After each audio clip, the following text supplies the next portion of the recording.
So the trailer for Terminator Dark Fate got dropped to us last week, and me and Sir Terry made a reaction video to it, and it's actually gone down extremely well in our own eyes.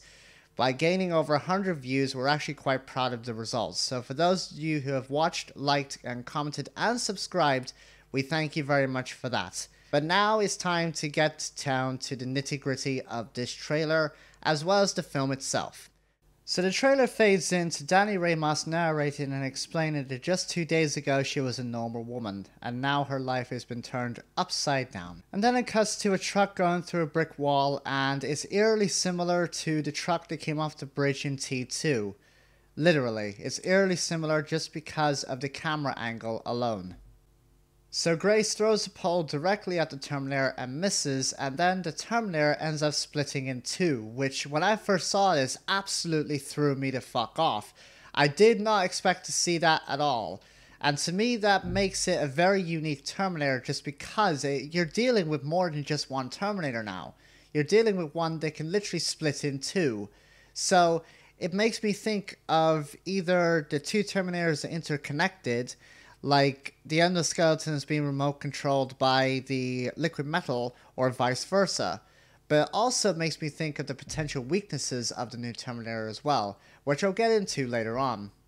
Now, we'll say with this jumping scene, the CGI is a bit off, but hopefully they end up fixing that before the whole entire film gets released to us in November.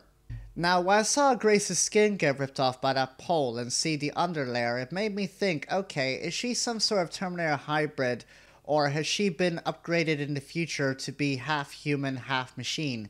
Who knows? And then when I saw Sarah Connor coming out of the car and literally shooting the fuck out of the first Terminator and then blowing up the second, that was one of the highlights of the trailer alone. So I'm glad that Linda Hamilton's back into it, and just can't wait to see what else she does in the film, really.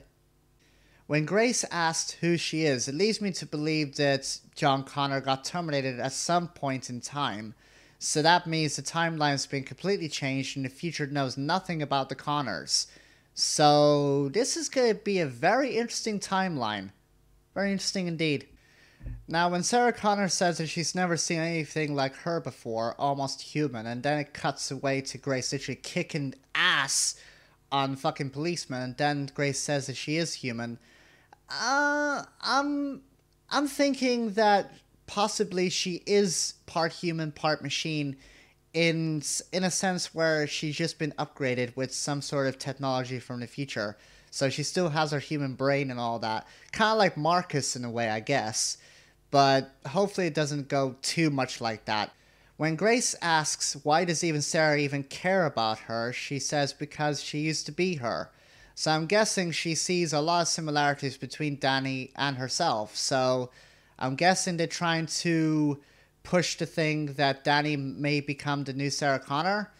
Don't know how they're going to push that, but we'll see. Now, with this particular small segment of Arnold opening the door, and you can see for a fraction of a second that Sarah's facial expression literally changes. Her jaw literally drops, literally. So I'm guessing that she didn't expect to see him, so I'm guessing there's going to be a huge action segment right after that. Then we see the R9 kicking ass at the Mexican border by the looks of it, and then it cuts away to two Terminators fighting underwater, which we've never actually seen before. We've never seen two Terminators battle it out underwater, so that's going to be quite an interesting little fight scene. Now, the plane action scene, I don't really have much context for, except to say that it looks good, and yeah.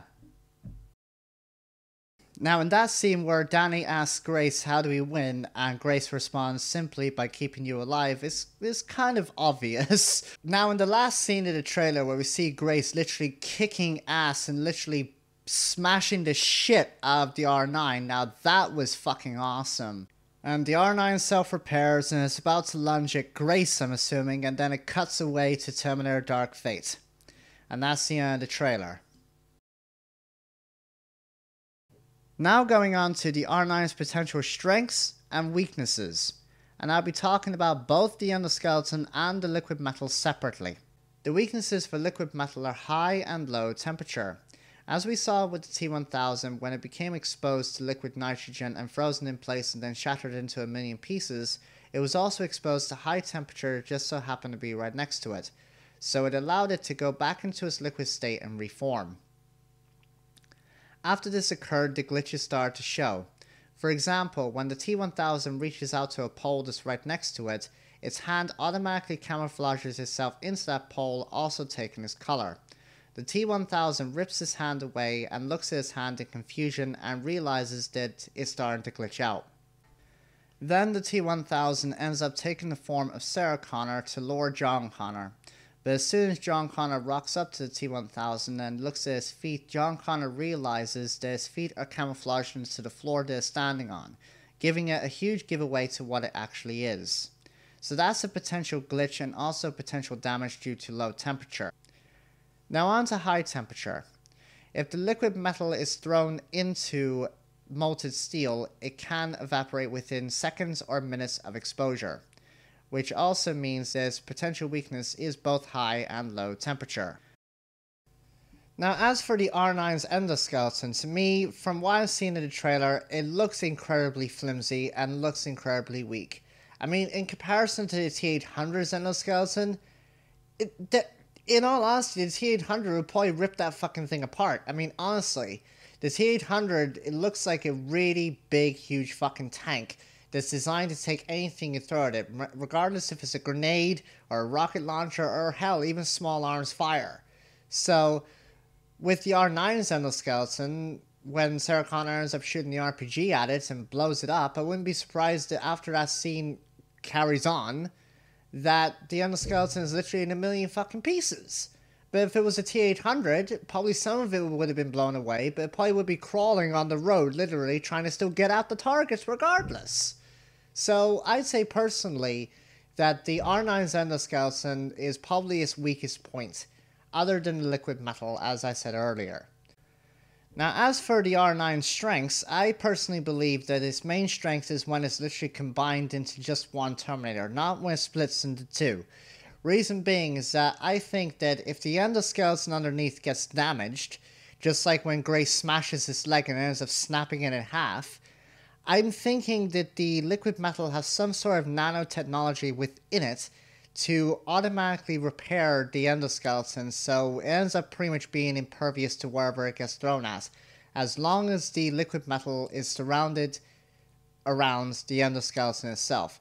But if they're separate, and the endoskeleton is destroyed beyond repair, then I'm guessing the liquid metal has to literally go with the rest of the mission on its own, without its other part to come with it.